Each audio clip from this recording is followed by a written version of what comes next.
नमस्कार,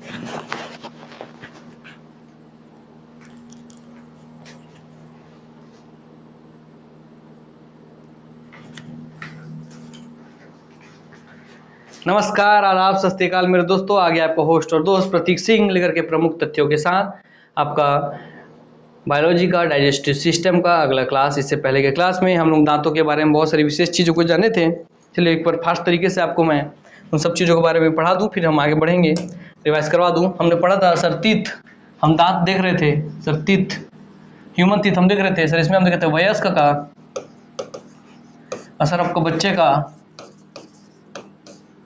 सर वयस्क में हम देख रहे थे सर आपका ICPM, इसमें भी sir ICPM, incisor canine, premolar, molar, 2 1 2 3, ये दंत सूत्र था सर, दंत सूत्र था बड़े का। ये बच्चे का था 2 1 0 2, अर्थात प्रीमोलर जो है बच्चों में जो अग्र चवर्णक है नहीं पाया जाता है, और जो मोलर उसमें एक कम होता है क्योंकि विजडम टीथ होता है वो। ठीक, दंत सूत्र बच्चों का। हाँ सर, दंत सूत्र बच्चों का। इसमें सर हम 4 का गुणा किए थे, गुणा 4 गुणा 4 गुणा 4 multiply by 4 multiply by 4 multiply by 4 multiply by 4 multiply by 4, तो हमको निकला था सर 2 चौके 8, सर 1 चौके 4, 2 चौके 8, 3 4 जा 12, सर हमको निकला था 2 4 जा 8, 1 4 जा 4, 0 4 जा 0 और आपका 2 4 जा 8। सर 8 4 12, 12 12 24 और आपका 8 आपका 32 हो गया। तो सर ये दांतों की संख्या मिलाकर के आपका सर हो गया आपका दांतों कुल संख्या 32। अर्थात बड़ों में दांतों कुल संख्या होती है 32, बच्चों में 8 4 12, 12 8 20, तो बड़ों में सर आपको मिला कुल दांतों की संख्या हो गई सर 20। ठीक, कुल दांत, ठीक, बच्चों में 20, बड़ों में आपको 32। या तो क्वेश्चन आप बता दिए थे सर, सर ये काटने का काम आता है, कौन खाने का आता है, सब आप बताए थे। उसी क्रम में हम आगे बढ़ेंगे, आपको बताया था मैं।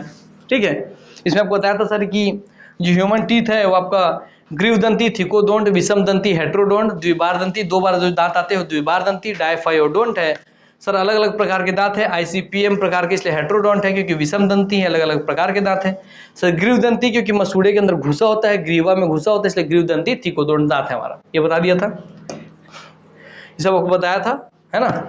बताया था कि सर जो 20 दांत है वही दूध के दांत कहलाते हैं। 20 दांत ही 2 बार आते हैं, आपको बताया था। 12 दांत केवल 1 बार आते हैं। तो अब याद रखेंगे ये जो 20 दांत है, 20 दांत है ना, वो सबसे पहले आ रहे हैं आपके। ठीक, याद रखेंगे उसको आप।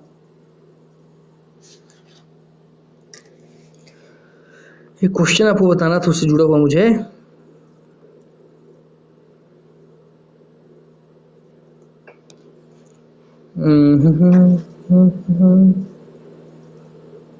बच्चों में अगर चवर्णक या प्रीमोलर दांत नहीं पाए जाते हैं, वो सब आपको बता चुका हूं मैं। हाँ ठीक, ये जो 32 दांत पूरे हो जाते हैं उन्हें परमानेंट टीथ या स्थायी दांत कहा जाता है। ये 32 दांतों का परमानेंट टीथ या स्थायी दांत कहते हैं। ठीक, क्या देखेंगे, जो 32 दांत होने आप क्या कहेंगे, परमानेंट टीथ या स्थायी दांत। तो यहाँ लिख देता हूँ अलग से मैं, 32 20 12। क्या देखेंगे, जो 32 दांत है आप क्या बोलेंगे, परमानेंट, क्योंकि एक बार आप जब आ गए तो फिर ये जाने के बाद दोबारा नहीं आएंगे, तो परमानेंट टीथ है। ठीक, परमानेंट या स्थायी दांत है आपके। ठीक, हाँ सर। दूसरा आप लिखेंगे कि प्राइमरी टीथ किन्हें कहा जाता है। तो सबसे पहले कौन से दांत आते हैं सर, सबसे पहले बच्चों के दांत आते हैं। बच्चों के दांत की संख्या कितनी है, 20 है। तो प्राइमरी टीथ किसे कहा जाता है, तो 20 दांत जो होते हैं बच्चों को नहीं प्राइमरी टीथ कहा जाता है, क्योंकि सबसे पहले वही 20 दांत आते हैं। तो प्राइमरी टीथ की संख्या कितनी है, सब घुमा कर पूछे तो प्राइमरी टीथ की संख्या भी आपकी 20 है ना। 2 बार आने वाले दांतों की संख्या भी, 2 बार आने वाले दांतों की संख्या भी 20 है। दूध के दांतों की संख्या भी 20 है, क्योंकि वही सब एक ही चीज है। ठीक है सर, क्योंकि बच्चों का दांत सबसे पहले प्राइमरी में सबसे पहले आता है, 2 बार आता है, और दूध का दांत उसी को कहते हैं क्योंकि टूट के दोबारा आता है। ठीक, परमानेंट टीथ, स्थायी टीथ, ये जो 32 दांत आ जाते हैं वो परमानेंट या स्थायी टीथ है, उसके बाद और दांत नहीं आते हैं। ठीक, 12 दांत है इन्हें आप सेकेंडरी टीथ के रूप में जानेंगे। जो 12 दांत है इन्हें आप क्या कहेंगे सर, 12 दांत है इन्हें आप सेकेंडरी टीथ के रूप में जानते हैं। ठीक, क्लियर हो गया। यही बताना था, क्योंकि कई बार भाई छूट जाता है ना। ठीक,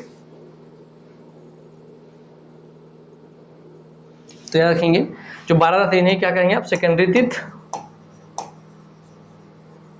क्योंकि सबसे पहले नहीं आते, पहले 20 दांत ही आते हैं, बाद में 12 दांत आते हैं, इसलिए इन्हें क्या सेकेंडरी टीथ के रूप में भी जानते हैं। ठीक, ये केवल एक बार आते हैं, एक बार आते हैं। ठीक, ओके, तो आपको इनसे क्या क्या क्वेश्चन बनेगा आप देख लिए। हाँ सर, आपको दंत सूत्र पूरा क्लियर हो गया। ठीक है सर, क्या क्या क्वेश्चन यहाँ से बनेगा पता चल गया। अब चलिए हम आईसीपीएम की कुछ प्रॉपर्टी, आपको मैं मुंह से बोला ही था सर ये काटने का काम आता है, ये सर आपका चीरने फाड़ने काम आता है, प्रीमोलर सर आपको चबाने का, और मोलर आपका क्या पीसने कार्य आता है। तो उसको भी लिख देता हूँ आप लोगों के लिए लिखित रूप में। तो लिख देते हैं आपके आईसीपीएम, तो आई से आपका incisor, incisor, canine, premolar, premolar और फिर आपका मोलर। इंसीजर मतलब कृंतक, कृंतक, कैनाइन मतलब रदनक, कैनाइन को और किस रूप में जानते हैं सर, कैनाइन को क्यूस्पिड भी कहते हैं, क्यूस्पिड, CUSPID, क्यूस्पिड भी। ठीक, हाँ, रदनक। प्रीमोलर को बोलेंगे आप अग्र चवर्णक, प्री माने अग्र, चवर्णक, चवर्णक, और मोलर कहेंगे आप पश्च या नॉर्मल चवर्णक केवल। ठीक, ठीक, इनका फॉर्मूला आपको 2, 1, 2, 3 बड़ों के लिए पता है, वयस्क में सर, बच्चों के लिए आपको पता है इसी का फॉर्मूला 2, 1, 0, 2, ये आपको पता है। हाँ सर, इनकी कुल संख्या होती है आपके दांत, इंसीजर रूल कितने होते हैं बोल देगा तो आप याद रखेंगे 8 होता है सर। ठीक, बड़ों में कुल बोल देगा तो सर इसमें 8 होता है सर, सर यहाँ आपका 4 होता है सर, यहाँ पर फिर 8 होता है सर, फिर यहाँ पर फिर 12 होता है सर। वैसे ही बच्चों में सर यहाँ आपका 8 होता है सर, 8 होता है सर, फिर आपका यहाँ सर 4 होता है सर, फिर यहाँ आपका 0 होता है सर, और यहाँ आपका सर 8 होता है सर। तो यहाँ इसको जोड़ेंगे तो यहाँ पर निकल जाएगा 32 दांत, यहाँ इसको जोड़ेंगे आप निकल जाएगा आपका 20 दांत। जो 32 दांत है आपका परमानेंट या स्थायित होते हैं, तो परमानेंट एक ही चार्ट में सब बना दे रहा हूँ मैं, परमानेंट या स्थायी दांत होते हैं, स्थायी दांत होते हैं। 20 जो है सर आपके ये प्राइमरी, प्राइमरी दांत। ठीक, और आपके यही आपके 2 बार आने वाले दांत, द्विबारदंती। ठीक, और क्या लिखा था इसी में, 2 बार आने वाले लिखाया था, है ना, प्राइमरी लिखा था, और दूध के दांत। ठीक, और यही आपके दूध के दांत भी कहलाते हैं जो 20 हैं। ठीक, जो 12 दांत होते हैं सर वही आपके क्या कहते हैं, सेकेंडरी दांत कहलाते हैं। ठीक, हो गया, हो गया। चलिए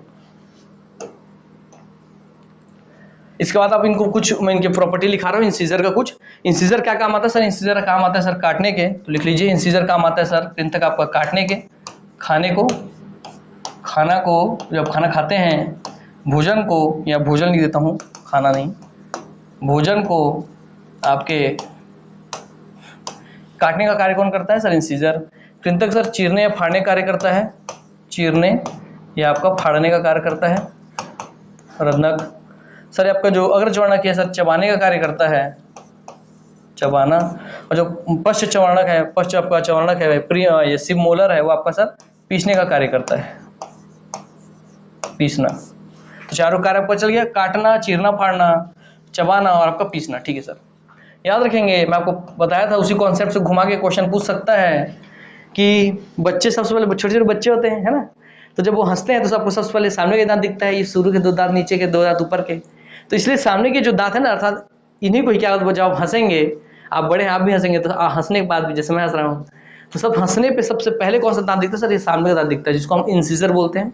इसलिए स्माइलिंग टीथ के रूप में, या मुस्कुराहट दांत के रूप में, या हस्त दांत के रूप में किसे कहा जाता है, तो जाके याद रखेंगे सर जो इंसिजर है उसे ही बोलते हैं स्माइल टीथ, स्माइल टीथ। ठीक, स्माइल टीथ किसे कहते हैं सर, इंसिजर को कहते हैं। तो याद लिख लेंगे आप कि सर इंसिजर को हम स्माइल टीथ के रूप में जानते हैं सर। ठीक, हो गया।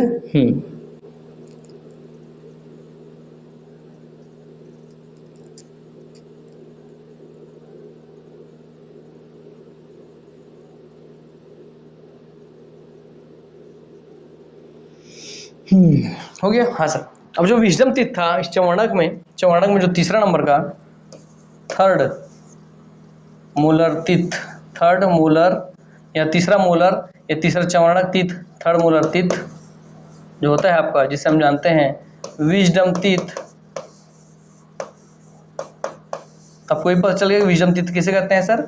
तीसरा मोलर टीथ को कहते हैं सर। तीसरा पश्च चवर्णक टीथ को या चवर्णक टीथ को कहते हैं सर। ठीक, जिसे आप हिंदी में बोलते हैं अक्ल, जो अक्ल बुद्धि आने पाएगा बोलते हैं अक्ल दाढ़।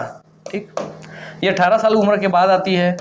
18 साल के बाद ऐसे कॉमन है, मतलब सब में फॉलो ऐसा जरूरी नहीं है, और उसके बाद जनरली देखी जाती है, किसी में पहले भी आ जाता है। 18 साल के बाद आती है ये अक्ल दाढ़। ठीक है, इसके बारे में लिख देते हैं।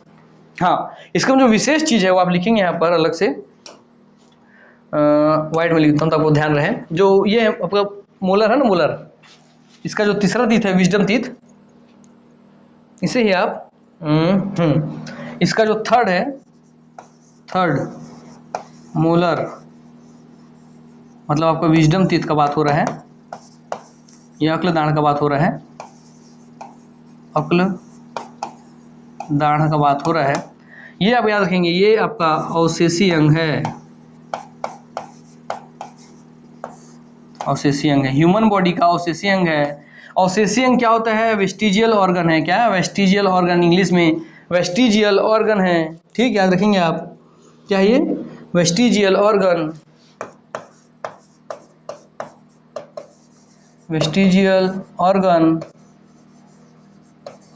तो ये जो विजडम टीथ है ये आपका अवशेषीय अंग या वेस्टिजियल ऑर्गन है। सर अवशेषीय अंग कौन से होते हैं? अर्थात ऐसे अंग जो हमारे शरीर में ना रहे तो भी हमारा शरीर सब अपने कार्य को कर सकता है, वही आपके कहलाएंगे क्या? सर वही कहलाएंगे आपके अवशेषीय अंग। जैसे आपका सर ये अक्ल दाढ़ आपका जो सबसे पीछे है, जैसे मेरे मुंह में भी अक्ल दाढ़ नहीं है, एक भी नहीं है, फिर मैं खाना खा रहा हूँ, आराम से खाना चबा रहा हूँ, आराम से खाना, मेरा खाना पच रहा है। तो अर्थात ऐसे अंग जिनके शरीर में न होने से भी कोई खास असर नहीं पड़ता है, कोई खास परिवर्तन नहीं पड़ता है, उन्हें आप कहेंगे वेस्टिजियल ऑर्गन या अवशेषीय अंग। ठीक, पहली बात हो गई। हाँ सर, जैसे आप इसी में देखते हैं वर्मी फॉर्म अपेंडिक्स, जो बड़ी आंत से जुड़ा था, अपेंडिक्स में बताया था। बहुत से लोगों का अपेंडिक्स का ऑपरेशन होता है, उसे काट के निकाल दिया जाता है, फिर भी लोग अच्छे अपनी जिंदगी जीते हैं। तो पहले लोगों को लगता था, और अपेंडिक्स कहीं, चलिए थोड़ा जानकारी, अपेंडिक्स कैसा दिखता है आपको पहले दिखा दूं। चलिए, उसका वो भी एक अवशेषीय अंग है, इसलिए बता दे रहा हूं साथ में ही।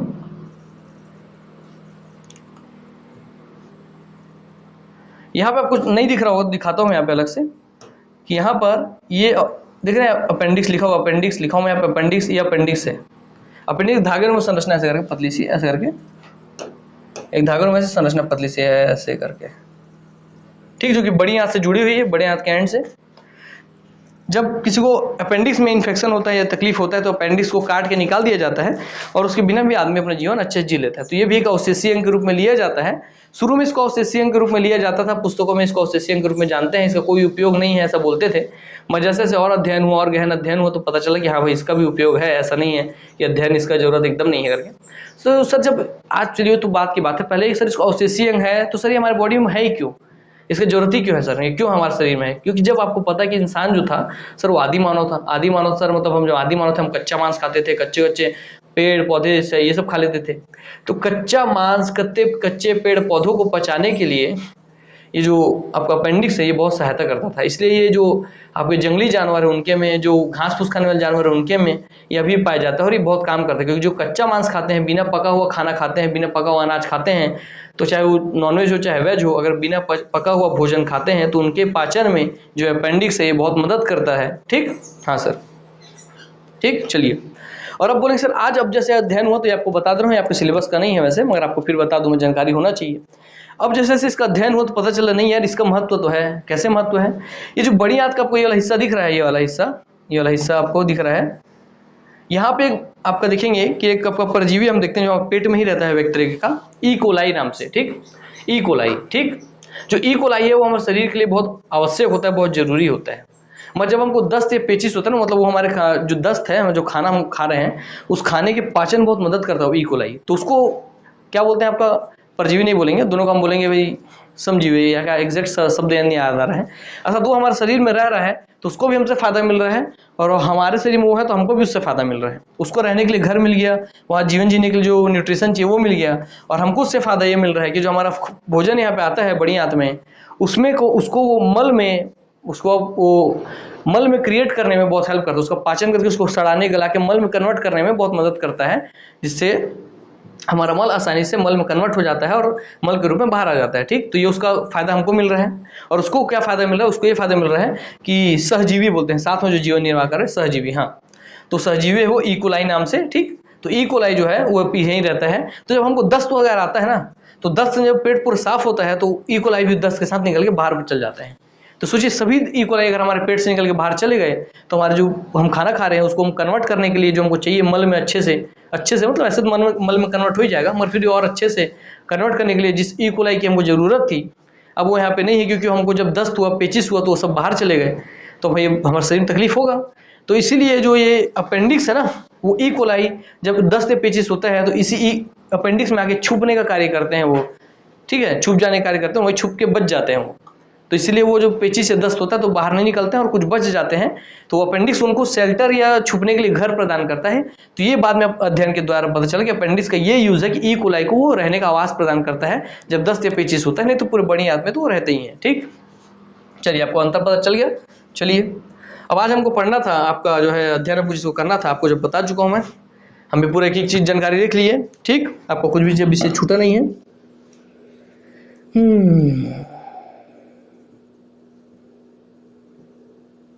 तो अवशेषीय अंग क्या होता है आपको पता चल ही गया। ठीक, और बच्चों में सबसे पहले आपको बार बार बताया हूं कि बच्चों में सबसे पहले कौन सा दांत उगता है? बच्चों में सबसे पहले इंसिजर दांत उगता है, इसलिए इसे स्माइल टीथ के रूप में भी जानते हैं आप। ठीक, तो बच्चों में सबसे पहले जब आप बच्चे हैं तो सबसे पहले आपको कौन सा दांत दिखेगा? सामने का दो ऊपर का, दो नीचे का दांत दिखेगा, वो इंसिजर है सर, अर्थात इंसिजर दांत बच्चों में सबसे पहले दिखाई देते हैं। ये क्वेश्चन आप ध्यान रखेंगे। ठीक है सर। और मांसाहारी जानवर क्योंकि चीर फाड़ करके मांस खाते हैं तो उनका जो रदनक होता है, जो उनका कैनाइन क्यूस्पिड या रदनक है, वो बहुत विकसित होता है, बहुत डेवलप होता है वेजिटेरियन की तुलना में। हाँ सर, तो ये भी आपको कॉमन सेंस की बातें ध्यान रहेगा। ठीक, दूसरा आपको देखते हैं जो हाथी के जो दांत बाहर निकले होते हैं, बताइए कौन से दांत होते हैं? Incisor, canine, premolar, molar. चलिए बताइए, क्वेश्चन पूछ लिया कि हाथी के जो दांत बाहर निकले होते हैं वो कौन से दांत होते हैं? इंसिजर होते हैं, कैनाइन होते हैं, प्रीमोलर होते हैं, मोलर होते हैं। तो अब बताइए कौन से दांत हैं? तब पता कि सर हाथी का सूंड ऐसे बाहर ऐसे आता है दांत सर, ऐसे करके अंदर घुसता है, अर्थात यहाँ से निकल रहा है सर, यहाँ से, अर्थात वो इंसिजर होगा सर, इंसिजर। तो हाथी का जो दांत बाहर दिखाई हमको देता है वो उनका इंसिजर टीथ है, ना कि कैनाइन, ना कि प्रीमोलर, ना ही मोलर। इसलिए बोलते हैं हाथी के दांत दिखाने के कुछ और, खाने के कुछ और, क्योंकि इंसिजर से तो सर वो खाएगा ही नहीं, वो खा तो रहा सर कैनाइन, प्रीमोलर, मोलर से, है ना, इसलिए। तो इसलिए हाथी के दांत दिखाने को कौन होता है? तो हाथी का जो दांत होता है वो उनका कौन होता है? इंसिजर होता है। ठीक, तो यहाँ हाथी लिख देता हूँ ताकि आपको क्लियर रहे। हाथी दांत, हाथी दांत, ठीक, इंसिजर होता है जो बाहर हमको दिखाई देता है। क्लियर? चलिए, और वो भी कहाँ के सर? ऐसा ऊपर से आ रहा है सर, तो ऊपर वाले जबड़े का ही इंसिजर होगा, वो नीचे वाले का तो ऐसा करके तो नहीं जाएगा, है ना, तो ऊपर वाले जबड़े का ही वो इंसिजर होता है। ठीक, क्लियर हो गया? हाँ सर। सबसे ज्यादा दांत किनके होते हैं? अगर ये क्वेश्चन पूछे तो आप लिखेंगे सब सर्वाधिक दांत जो होते हैं वो होते हैं आपके, सर्वाधिक दांत जिनके होते हैं आप लिख लीजिए यहाँ पर। चलिए एक पेज ही ले लेता हूँ नहीं तो, कि हाथी के जो दांत होते हैं लिख देता हूँ यहीं पे। हाथी दांत ऊपरी जबड़े के, ऊपरी जबड़े के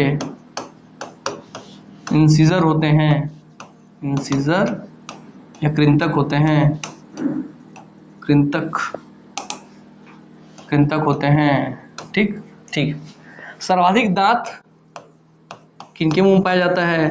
तो सर्वाधिक दांत जिनके मुंह में पाया जाता है वो है आपका स्पिंजर। स्पिंजर ही है, क्रॉस चेक कर लेता हूं एक बार आप लोगों के लिए।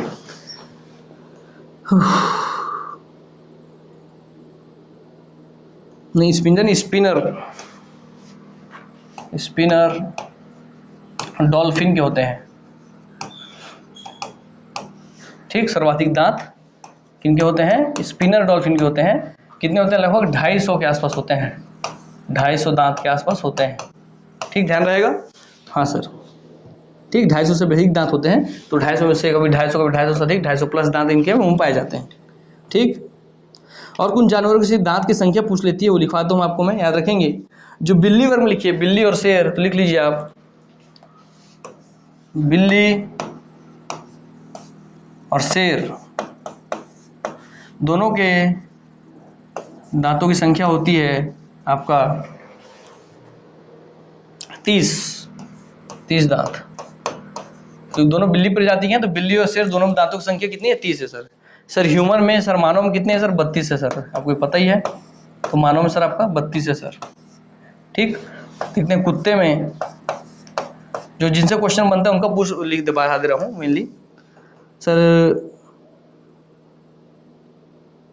कुत्ते के में सर आपका, जैसे ह्यूमन में 32, तो कुत्ते में 10 बढ़ा करके 42 दांत सर, याद रखेंगे। मानव में 32, कुत्ते में 42, 10 अधिक। ठीक है, और अब देखेंगे हाथी के दांत ले लेते हैं सर, यहाँ हाथी में पढ़ा है तो हाथी के दांत, हाथी के लिख लीजिए। हाथी के कुल दांत कितने होते हैं? तो हाथी के कुल दांत होते हैं 26, जिनमें से 2 कृंतक बाहर दिखाई देते हैं,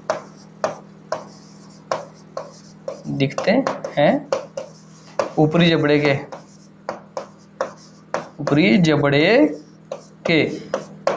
ठीक, हो गया। एक विशेष चीज बता रहा हूं, आप लिखेंगे। मच्छर के, सोचिए मच्छर के भी दांत होते हैं, कभी आपको पता था? नहीं ना, यही चीज है, विशेष तथ्य जो हम लेके आगे आते हैं आपके लिए। छत्तीसगढ़ में मच्छर को आप याद रखेंगे, छत्तीसगढ़ी में ये क्वेश्चन पूछ लेता है, भूसड़ी कहते हैं, भूसड़ी। तो भूसड़ी माने मच्छर, भूसड़ी, तो भूसड़ी माने मच्छर होता है, याद रखेंगे आप। तो मच्छर के दांतों की संख्या कितनी होती है सर? ये होती है, आप जान के हैरान हो जाएंगे, 47 दांत होते हैं उनके मुंहों में, कुत्तों से भी अधिक, तो याद रखेंगे। ठीक, तो दांतों की संख्या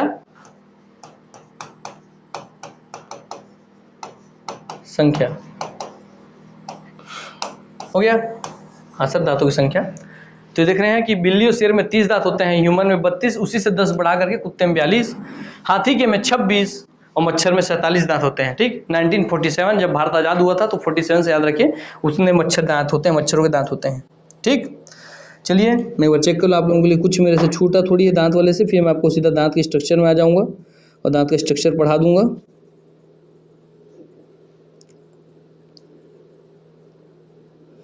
इससे तो छूटा हुआ नहीं लग रहा है मुझे कुछ।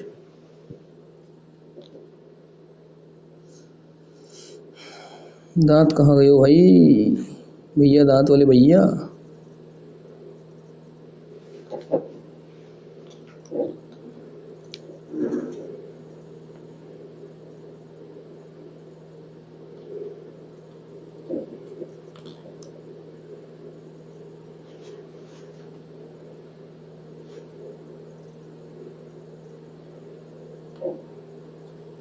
नहीं, क्या कहूँ, अलग अलग नोट्स रखा रहता हूँ यार, चेक करता हूँ कि बच्चों को छूट मत जाए, बच्चों को सब मिलना चाहिए ऐसा लगता है मेरे को।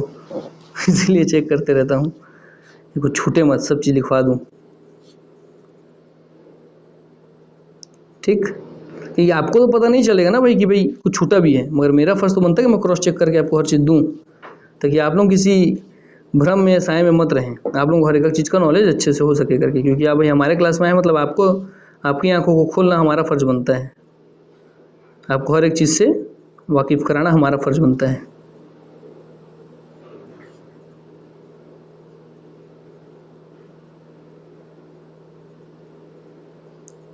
ठीक,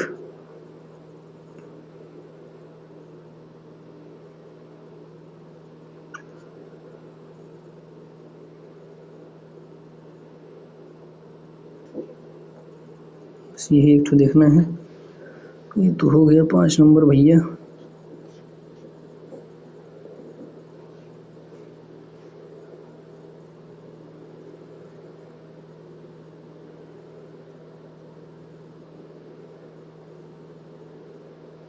चलिए, वो तो हो गया आपका। अब हम आते हैं आपके एनाटॉमी ऑफ टीथ पे हो गया। चलिए सब चीज़ आपको बता दिया हूँ। अब हम आते हैं नेक्स्ट, आपका जो बच्चा है anatomy of teeth. Anatomy of teeth अर्थात दांत के अंदर स्ट्रक्चर कैसा होता है वो आपको समझाएंगे हम। दांत के अंदर की स्ट्रक्चर कैसी होती है, ठीक। एनाटॉमी ऑफ टीथ, ठीक, ध्यान रखेंगे।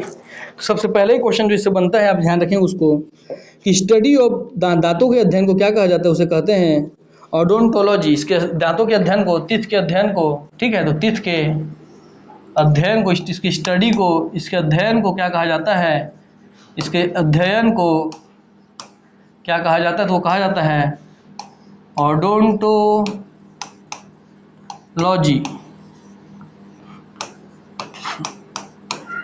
ओडोंटोलॉजी,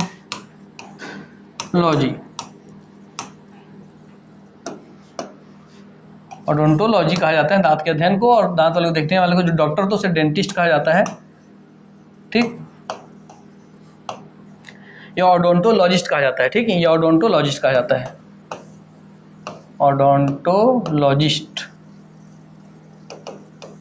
ठीक। पहले आपको ये पता चल गया। आप कभी किसी हॉस्पिटल जाते हैं तो आपको अगर आप दांत दिखाना है तो याद रखेंगे जहाँ ओडोंटोलॉजिस्ट लिखा होगा, आप समझिए कि वही दांत का इलाज होता है, ठीक। तो ये हो गया आपका यहाँ पे किताबी ज्ञान, वहाँ प्रैक्टिकल ज्ञान आप समझ गए कैसे यूज होगा। हाँ चलिए, पानी खत्म हो गया, उबल गया पानी। चलिए, तो हम पढ़ने वाले एनाटॉमी ऑफ आपका टीथ, ठीक है। तो जी आपको लेकिन स्ट्रक्चर मिल जाए तो अच्छी बात है। तो निकालते हैं हम आप लोगों के लिए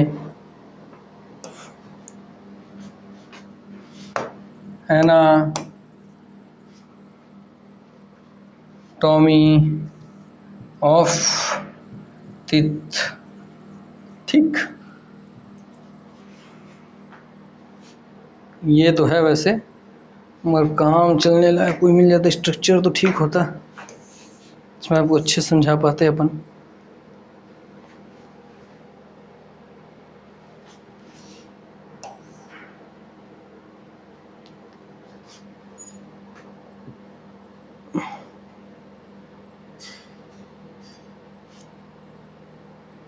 इसी को ले लेते हैं, ये ठीक रहेगा,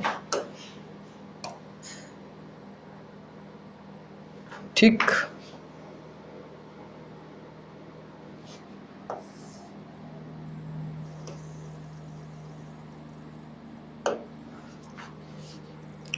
तो चलिए ये हो गया, ओडोंटोलॉजिस्ट वाला सब कॉन्सेप्ट क्लियर हो गया। अब हम आते हैं इसको इधर पे लेकर के,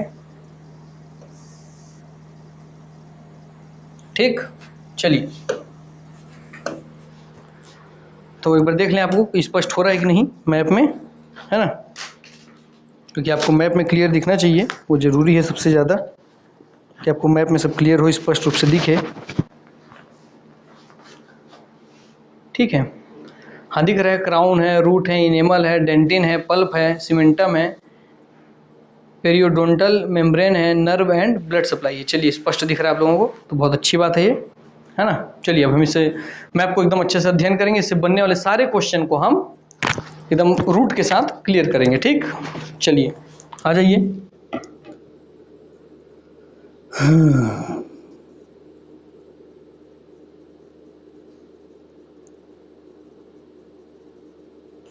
वो है कि नहीं, लिखा है कि नहीं, लिखा हुआ है।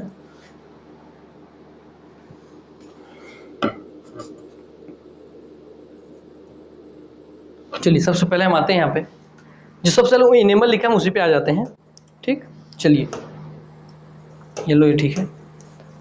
तो जो एनिमल लिखा है आप याद रखेंगे, मानव शरीर का, पूरे ह्यूमन बॉडी का सबसे हार्डेस्ट अर्थात कठोर, सबसे हार्डेस्ट या कठोर, ठीक है।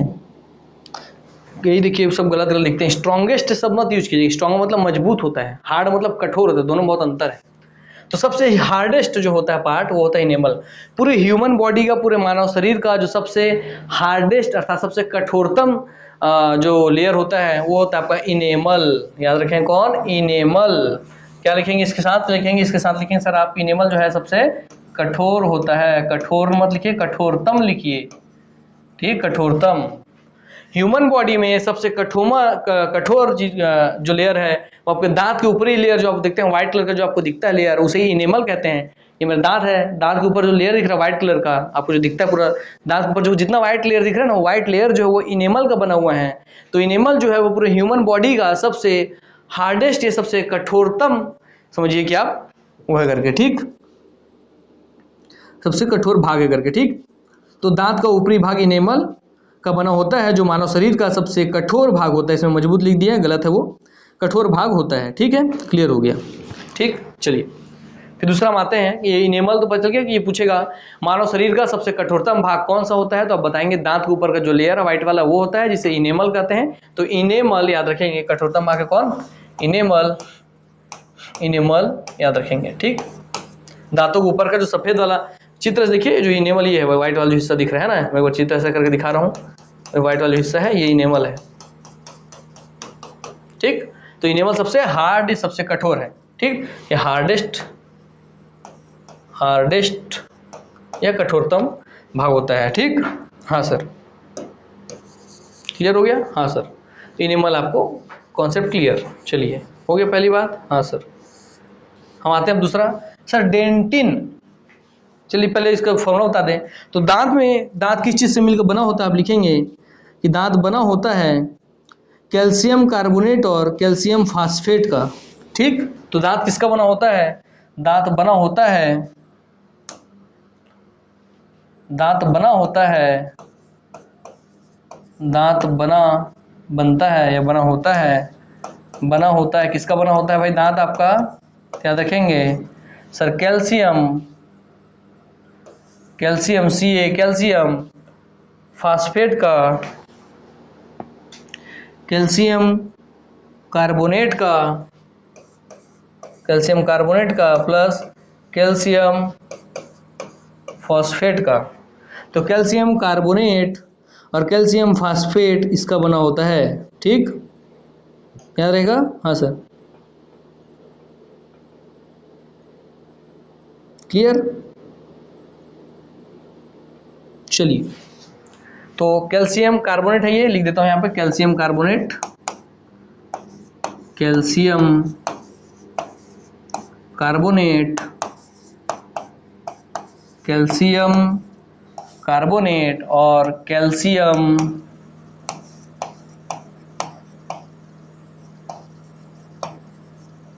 फास्फेट,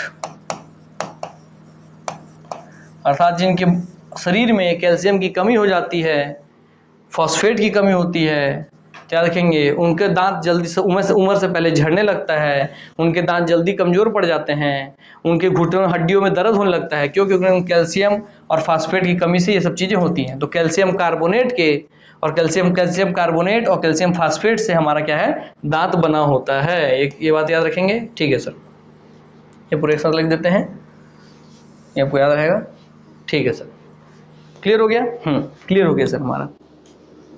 इसमें पहले आप नाम ध्यान देंगे कि सर ये हमारा मसूड़ा है, दिख रहा है लाल लाल दिख रहा है, मसूड़ा ही वाला हिस्सा है। सर हमारा जो दांत मसूड़े के ऊपर दिख रहा है उसे किस नाम से जानते हैं, तो ये क्वेश्चन पूछता है कि दांत के ऊपरी हिस्से को जो मसूड़े से बाहरी दिखाई देता है उसे किस नाम से जाना जाता है, तो उसे जाना जाता है क्राउन के नाम से। किस नाम से सर, उसे कहते हैं क्राउन। क्राउन मतलब ताज, क्राउन मतलब ताज।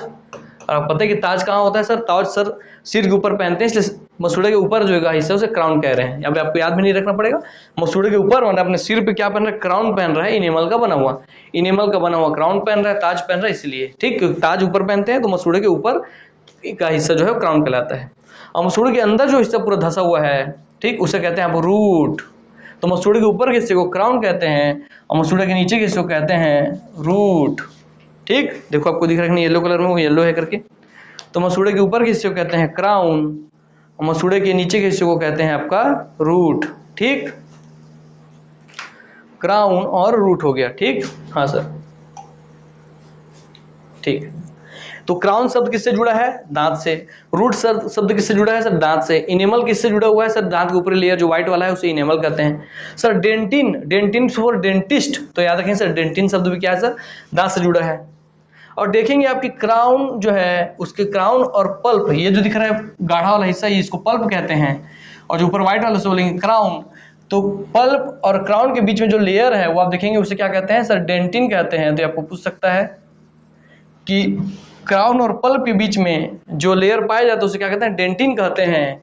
और जो डेंटिन होता है उसके लिए पल्प ही जो होता है वो ग्रीवा, ग्रीवा मतलब फंसने का काम जो होता है, ग्रीवा गिरुदंती, वो फंसने का कार्य इसी पल्प में डेंटिन करता है करके। ठीक, चलिए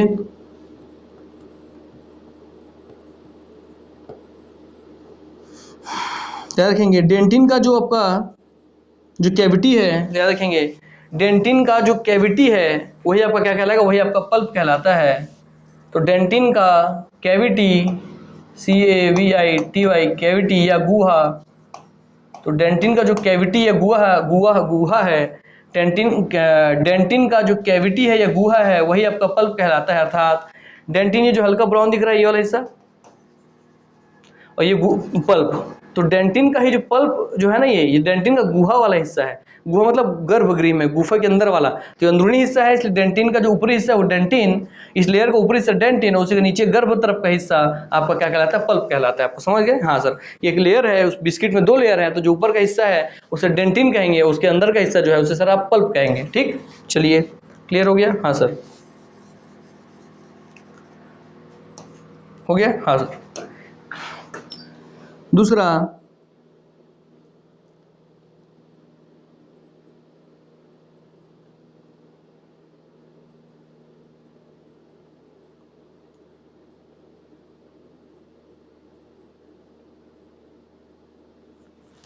याद रखेंगे आप देख रहे हैं कि ये पल्प है ना, तो डेंटिन तो पता चल गया सर। डेंटिन कहाँ पाया जाता है सर? डेंटिन का जो गुहा वाला हिस्सा है उसे पल्प कहते हैं, और डेंटिन इनेमल के बाद जो सेकंड लेयर उसे डेंटिन कहते हैं, डेंटिन के बाद पल्प।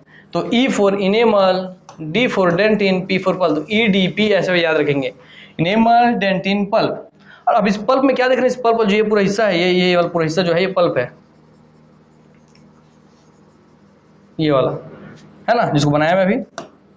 तो सर पल्प में आप क्या देखेंगे सर, इसमें बहुत सारे sir white, blue, red colour की कुछ कोशिकाएं गई हुई हैं। तो याद रखेंगे वो व्हाइट ब्लड और जो कोशिकाएं हैं वो कुछ और ना होकर के वो हैं आपके ब्लड वेसल्स, रुधिर वाहिकाएं। तो याद रखेंगे दांत के किस हिस्से में ब्लड वेसल या रुधिर वाहिकाएं पाई जाती हैं, तो वो हिस्सा आपका पल्प। आपको चित्र में दिख रहा है कि हाँ सर ये देखिए पूरा पल्प में पाया जा रहा है सर रुधिर वाहिकाएं। तो ये कौन है सर रुधिर वाहिकाएं। तो पल्प में ही आपका जो रुधिर वाहिकाएं है वो पाई जाती हैं, रुधिर वाहिकाएं।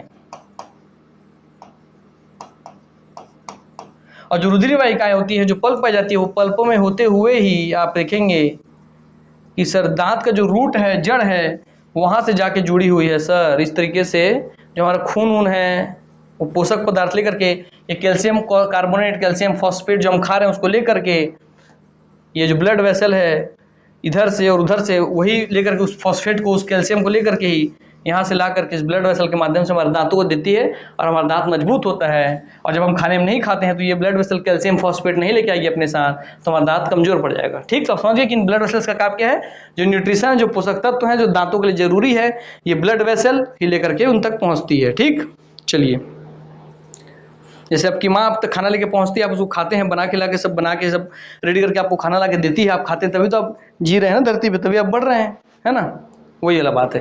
तो ब्लड वेसल वो इस तरीके से ही है कि भाई खाने को ला करके पहुंचा रही है दांतों तक। ठीक, चलिए और तो पूछेगा कि ब्लड वेसल्स दांत के किस हिस्से में पाया जाता है, इनेमल में? तो नहीं, इनेमल बाहरी लेयर है सर, वो सबसे कठोर होता है, उसमें नहीं पाई जाएगी। डेंटिन में नहीं, डेंटिन में नहीं सर पल्प तक पहुंचती है सर आपके रुधिर वाहिकाएं, तो याद रखेंगे। और जो पल्प है वो भी सर आपको डेंटिन का ही हिस्सा है, अगर पल्प ना दे तो डेंटिन ले लेंगे आप। ठीक, तो डेंटिन अब लिखवा देता हूँ आप लोगों को मैं, हो गया? चलिए क्या याद करवाना हो तो गया आपको। और ये जो मसूड़े होते हैं, जो मसूड़े ये किससे बने होते हैं? तो मसूड़े जो हैं वो मांसपेशियों से बने होते हैं। भाई आपको पता ही मांसपेशियों से बने हैं, तो उसमें कुछ विशेष याद रखने वाली बात नहीं है। ठीक,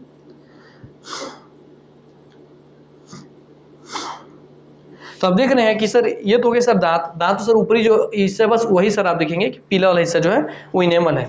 मगर दांत के अंदर घुसते ही सर आप देखेंगे कि सर ये मसूड़ा दिख रहा है आपको, ये पिंक की जगह ब्लैक ले लीजिए ताकि आपको और स्पष्ट दिखा सकूं। सर पिंक आपको सर ये आपको दिख रहा है सर, ये मसूड़ा सर के गया हुआ है। ठीक, तो याद रखेंगे आप कि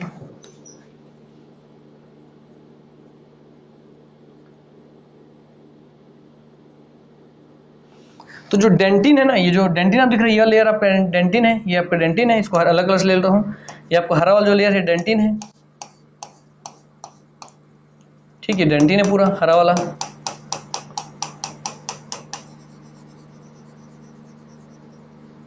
ये डेंटिन है सर आपका पूरा, ये जो हरा से दर्शा रहा हूँ मैं, ठीक है सर। डेंटिन और ये सर आपका ये जो ब्लैक से दर्शाया हूँ मैं सर, वो आपका मसूड़ा है सर, गम्स है सर, गम्स, गम्स मतलब मसूड़ा।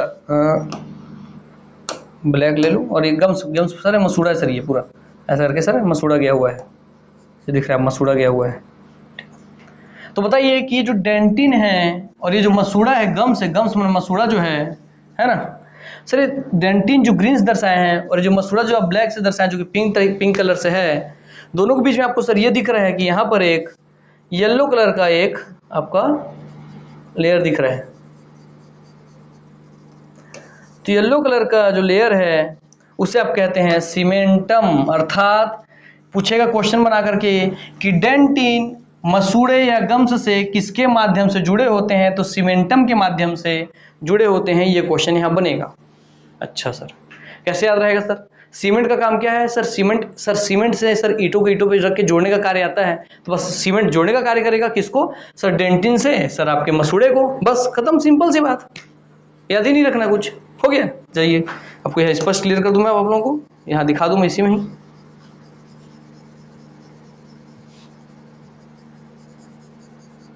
ठीक, चलिए। तो सीमेंटम जो है देख रहे हैं कि भाई ये डेंटिन है सर, ये आपका मसूड़ा है, गम्स है, मसूड़ा या गम्स, और बीच में सीमेंटम है सर, ये सीमेंटम। तो डेंटिन को गम्स या मसूड़े से जुड़ने का सीमेंटम कर रहा है, C4 सीमेंटम कर रहा है। तो सीमेंटम का कार्य पता चल गया कि डेंटिन को गम्स या मसूड़े से जोड़ने का कार्य सीमेंटम करता है, और सर सीमेंटम ही करेगा। और उसमें नाम घुमा देगा, डेंटिन जगह आपको इनेमल दे देगा। तो याद रखिए इनेमल सर मसूड़े के अंदर का बात हो रहा है, तो मसूड़े के अंदर सर इनेमल नहीं पाया जाता है, वो सर मसूड़े के ऊपर पाई जाती है, इसलिए उसे क्राउन कहते हैं सर। अंदर सर सिर्फ आप डेंटिन देखेंगे, डेंटिन के बाद सीमेंटम का लेयर, तो डेंटिन सीमेंटम के माध्यम से मसूड़े से चिपका होता है। ठीक, हाँ सर, मतलब हमारा दांत जो है उसके ऊपर सीमेंट हम एक लेयर चढ़ाया और उसको मसूड़े में फिट कर दिए। आप समझ गए कैसे समझेंगे? देखिए ये आपका मसूड़ा है, ये आपका मसूड़ा था मान लीजिए, ये आपका मसूड़ा है, ये आपका दांत है। अब दांत में एक लेयर लगाया ऐसा करके जो सीमेंटम है, और इसको फट से इसके अंदर बैठा दिए, तो आपका मसूड़ा, ये जो बाहर वाला ये मसूड़ा है, और ये आपका दांत अंदर वाला, उसमें आप सीमेंटम का लेयर लगाए और उसके अंदर फिट कर दिए। तो डेंटिन से सीमेंटम के माध्यम से आपका कौन मतलब मसूड़े से या गम्स से सीमेंटम के माध्यम से आपका डेंटिन जुड़ा हुआ है। ठीक, तो D फॉर डेंटिन, सीमेंटम के माध्यम से मसूड़े या गम्स से जुड़ा हुआ है। ठीक, गम्स से जुड़ा हुआ है, गम्स मसूड़ा से। तो डेंटिन सीमेंटम के माध्यम से गम्स से जुड़ा हुआ है, तो याद रखेंगे GCD। डेंटिन आपका गम्स या मसूड़े से सीमेंटम के माध्यम से जुड़ा हुआ है, तो CID होता है, वैसे GCD है। ठीक, GCD झरसीडी से याद रखेंगे। ठीक, ठीक है सर। यहाँ लिखा हुआ है आपका मसूड़े का वो हिस्सा जो आपका क्राउन मतलब रूट में पाया जाता है, उसको क्या कहते हैं? उसको बोलेंगे आप पेरियोडोंटल मेम्ब्रेन। किस नाम से? पेरियोडो। इससे क्वेश्चन नहीं पूछता, फिर बता दे रहा हूँ। मसूड़े का वह हिस्सा जो आपके दांत के अंदर रूट वाले हिस्से में पाया जाता है, उससे बोलते हैं आप पेरियोडोंटल मेम्ब्रेन। और डेंटाइन रियल मायने में सीमेंटम के माध्यम से इसी पेरियोडोंटल मेम्ब्रेन से जुड़ा हुआ होता है, जो कि गम्स या मसूड़े का ही हिस्सा है। तो ठीक, पेरियोडेंटल, क्योंकि पेरेंट्स से ये है ना, ये पेरेंट्स से नीचे है, यही पोषण लेकर फिर ऊपर मसूड़े को पैदा कर रहे हैं, इसलिए पेरेंट्स से पेरियोडोंटल मेम्ब्रेन। ठीक, याद रखेंगे। और इसे देखेंगे आप, जो इसका जो पल्प वाला हिस्सा है, ये पल्प वाला हिस्सा, ये डार्क ब्राउन वाला जिसमें लाल नीले की शिकायत दिख रही हैं, उसी में आप देखेंगे नर्व एंड ब्लड सप्लाई होता है। तो मैं आपको पहले बता चुका, रक्त कोशिकाएं हैं, रक्तवाहिकाएं हैं, जिसमें आपका ब्लड या खून का सप्लाई होता है। और खून क्या करता है सर? जो पोषक तत्व हम खा रहे हैं, कैल्शियम कार्बोनेट, कैल्शियम फास्फेट, जो हमको कैल्शियम वगैरह हम खा रहे हैं, उसको दांतों तक पहुंचाती है, दांतों को मजबूती प्रदान करने के लिए। ठीक, चलिए समझ में आया? तो इस तरीके से दांत का जो आपका एनाटॉमी था, उस आने वाला सब क्वेश्चन बन गया। एक बार मैं फास्ट तरीके से रिवीजन करवा रहा हूं, याद रखेंगे आप। सर ये दांत हो गया पूरा आपका। सर दांत का जो ऊपरी हिस्सा जो व्हाइट कलर से दिखता है सर, वो क्या होता है सर? उसे कहते हैं इनेमल, जो कि पूरे मानव शरीर का सबसे कठोरतम हिस्सा है, कठोरतम भाग है। ठीक है सर। सर दांत बना होता है कैल्शियम कार्बोनेट का और कैल्शियम फॉस्फेट का, तो कैल्शियम कार्बोनेट कैल्शियम फॉस्फेट का दांत बना होता है, ठीक है सर। कैल्शियम कार्बोनेट और कैल्शियम फॉस्फेट का बना हुआ है सर, तो उसको कैल्शियम कार्बोनेट कैल्शियम फॉस्फेट किससे मिलता है सर? ब्लड वाहिकाओं से, ब्लड वाहिकाओं से, रक्त वाहिकाओं से मिलता है। तो रक्त वाहिकाएं सर आ रही है, देखिए सर लाल पे नीली करके, हाँ सर क्लियर हो गया, ठीक है। क्राउन के बाद जो नीचे का हिस्सा लेयर पाया जाता है वो पाया जाता है आपका डेंटिन, तो ई डी और पी, ठीक। तो ईडीपी, तो क्राउन के नीचे डेंटिन पाया जाता है, डेंटिन के नीचे पल्प पाया जाता है। तो डेंटिन पल्प के माध्यम से ही पोषक तत्वों को दांतों तक पहुंचाता है। तो डेंटिन पल्प के माध्यम से, क्योंकि पल्प में रक्त वाहिकाएं होती हैं, याद रखेंगे। तो डेंटिन का गुहा जो गर्भ वाला हिस्सा है वही आपका पल्प है, याद रखेंगे। फिर जो डेंटिन है वो सीमेंटम के माध्यम से आपका पेरियोडोंटल मेम्ब्रेन या आपका गम्स से या मसूड़े से जुड़ा हुआ होता है। किसके माध्यम से सर? सीमेंटम के माध्यम से। सीमेंट सर जोड़ने का कार्य करती है एक ईंटे से दूसरे ईंटे को। वैसे सर यहाँ सीमेंटम भी कार्य कर रही है, सीमेंट से सीमेंटम भी कार्य कर रही है आपकी डेंटिन को आपके मसूड़े या गम से जोड़ने के लिए या पेरियोडोंटल मेम्ब्रेन से जोड़ने के लिए, ठीक। चलिए क्लियर हो गया, उम्मीद करता हूं आपको समझ में आ गया होगा। अब इससे बाहर इससे क्वेश्चन एक भी नहीं आने वाला है। मुख्य रूप से आप बस सीमेंटम याद रखेंगे, ठीक है। तो चलिए हो गया क्लियर, ये सब हो गया। चलिए एक बार अब मैं आपको खुद मैं अपने हाथ से एक बार दांत बना के दिखाता हूँ। ये सर मान लीजिए कि ये जो है मेरा, ये हो गया ऊपर का इनेमल, ठीक सर, ये हो गया ऊपर का सर इनेमल।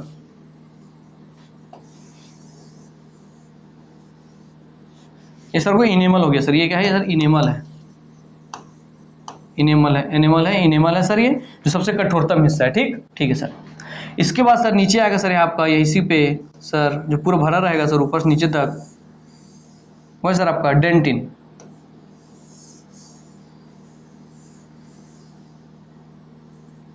सर वो आपका सर डेंटिन, इनेमल की डेंटिन होगा, ठीक। डेंटिन का लेयर होगा, यहाँ से ये मसूड़े हैं उसके नीचे धसे हुए हैं, ठीक है। अब दांत ऐसे होते तो निकल जाते, मगर भाई अंदर की जो मांसपेशियां हैं, जो मसूड़े हैं, ये मसूड़े हैं, ये अंदर से मांसपेशी बन के आई हुई है, ठीक। ऐसे इसके अंदर भी गई हुई है, ठीक है, इसके अंदर भी गई हुई है, ऐसे कर गई हुई है। तो सर डेंटिन का जो लेयर है और ये मसूड़ा है, ये बीच में खाली जगह दिख रहा है, तो इस खाली जगह को आप सर ये डेंटिन को मसूड़े से या पेरेंटल मेम्ब्रेन से सर जो जोड़ रहा है, ये जो ब्लू कलर का है सर यही आपका कौन है सर? जो दांत को चारों ओर से जोड़े हुए है रखा है, पकड़े हुए रखा है, तो दांत को मजबूती प्रदान करने का जो कार्य करता है वही आपका कौन है सर? वही है आपका सर सीमेंटम, सीमेंटम सर। तो सर डेंटिन जो है आपका मसूड़े से या गम्स से, ये जो पूरा गम्स वाला हिस्सा है, ये वाला बना दे रहा हूं मैं, ये पूरा गम्स वाला हिस्सा है।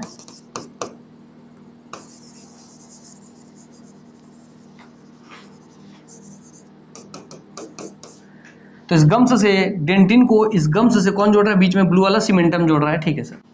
और सर जो इसके अंदर का जो हिस्सा है सर, ये यहाँ से रूट है सर, यहाँ से पूरा नर्व सिस्टम गई हुई है, ये पूरे हिस्से में ऐसा ऐसा करके रक्त वाहिकाएं गई हुई हैं, ऐसा करके नीचे रूट में आके जुड़ी हुई हैं सर। ये आपका जो रक्त वाहिकाएं ये किस में पाई जाती है सर? ये पल्प में पाई जाती है, गुदा में पाई जाती है, ठीक। तो याद रखेंगे इसमें आप, इनेमल सबसे कठोरतम है पूरे मानव शरीर का सर। डेंटिन जो है ये सीमेंटम, तो डेंटिन, ठीक, डेंटिन सीमेंटम के माध्यम से पेरेंटल मेम्ब्रेन या गम्स से गम्स में मसूड़ा होता है, तो गम्स से जुड़ा होता है सीमेंटम के माध्यम से, सीमेंटम के माध्यम से, ठीक है। जोड़े रखने कार्य कौन करता है? तो सीमेंटम करता है।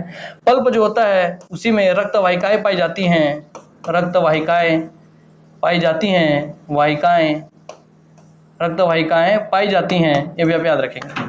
और वही रक्त वाहिकाएं जो पोषण तत्व है, जो न्यूट्रिशन है, उसी को दांतों तक पहुंचाने का कार्य करती हैं, ठीक। तो पोषण को दांतों तक पहुंचाने का कार्य करती हैं। सर दांत जो आपका वो calcium carbonate CaCO3 plus calcium phosphate CaPO4 का बना होता है। दांत के बाहरी लेयर को, ऊपरी जो दिख रहा हिस्सा उसे क्राउन कहते हैं, क्राउन। और दांत का अंदरूनी हिस्सा जो जमीन में धंसा हुआ, इसे कहेंगे सर आप रूट, रूट कहते हैं। क्राउन कहते हैं ऊपरी हिस्से को, क्राउन क्योंकि ताज होता है जो ऊपर पहना जाता है। रूट मतलब जड़ होता है सर, इसलिए वो नीचे पाया जाता है सर, ठीक। जो न्यूट्रिशन जो रक्त वाहिका है वो कहाँ तक विस्तृत होती है सर? पल्प तक विस्तृत होती हैं, पल्प में, ठीक।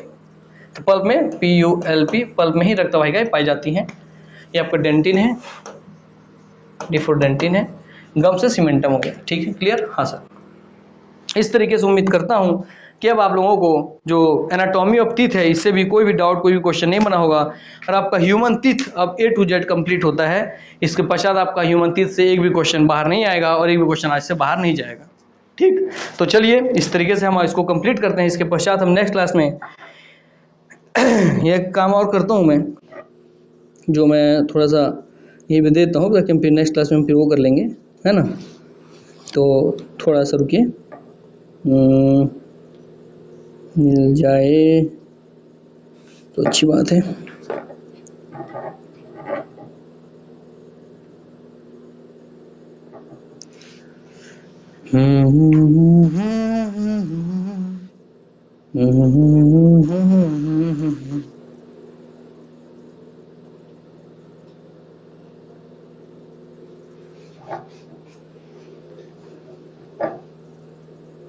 ठीक, एक विशेष चीज़ और पढ़ा दूँ सोच रहा हूँ, वो मिल जाए तो अच्छी बात है। देखते हैं इसमें होगा शायद। तो आप देख रहे हैं कि आपको कितने सारी चीज़ों का विशिष्ट तरीके से अध्ययन कराते हैं। सब चीज़ को आप ध्यान बैठाइए, इनेमल, डेंटिन, पल्प, सीमेंटम, आप सब चीज़ के बारे में जान गए हैं, है ना। एकदम चित्र के साथ दिखा के आपको एक एक चीज़ पढ़ा के समझा के बताया जा रहा है, तो आप उसका अधिक से अधिक लाभ उठाइए और पूरा पर्चा खोला अध्ययन कीजिए, इसका कहीं चूकना नहीं चाहिए। चलिए ये पढ़ाना था मेरे को, ये पढ़ा देता हूँ मैं।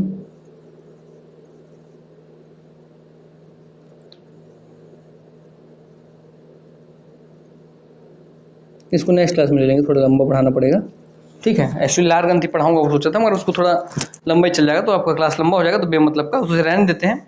तो आप देख रहे हैं कि आपको दांत के बारे में ईच एंड एवरीथिंग पता चल चुका है, ठीक। उसके अंदर का कैसे कार्य होता है, कैसे प्रभाव होता है, दांत तक पोषक तत्व कैसे पहुंचता है। तो ये जो ब्लड वाहिकाएं हैं यही उससे पोषक तत्व ला कर देती हैं पल्प में, पल्प से आपका डेंटिन में, डेंटिन से आपका क्राउन सबको मिलता है, ठीक है सर।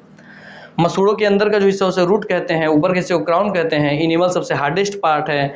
डेंटिन आपका जो होता है वो आपका सीमेंटम के माध्यम से, पल्प या मसूड़े से या पेरियोडोंटल मेम्ब्रेन से जुड़ा हुआ होता है, ठीक। तो चलिए आपको मैं उम्मीद करता हूँ यहाँ पे आपको एक भी चीज़ का कॉन्सेप्ट आपको धुंधला नहीं होगा और दांत से आने वाले सारे क्वेश्चन अब आपके बन चुके होंगे। तो यहाँ पे अपनी वाणी को विराम देता हूँ, आप सबसे अलविदा लेता हूँ और उम्मीद करता हूँ कि आप लोगों को समझ में आया होगा कि सर सिर्फ दांत से इतना बड़ा लेक्चर बन सकता है और इतना सारे क्वेश्चन बन सकते हैं।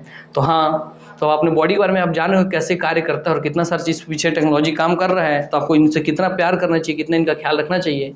तो बस इन चीज़ों को पढ़िए, उस चीज़ का महत्व समझिए कि भगवान ने आपको कितना डेवलप चीज़ बना करके दिया, वो इतने छोटे छोटे दांतों तक भी देख रहे हैं आप पोषण पहुँचा के दे रहे हैं, ठीक है। तो चलिए अपने खाने पाने में कैल्शियम वल्शियम वाले चीज़ों को आप लीजिए ताकि आपके दांत कमजोर ना पड़े, तुरंत झड़े ना, तुरंत टूटे ना, ठीक। चलिए तो हाँ, एक चीज़ और बता दूँ कि आप देखेंगे कि जिनके दांत सड़ जाते हैं ना, ये ऊपरी जिससे कीड़ा पड़ता है, तो यहाँ क्या है कि यहीं पे बैक्टीरिया जम जाते हैं, ठीक।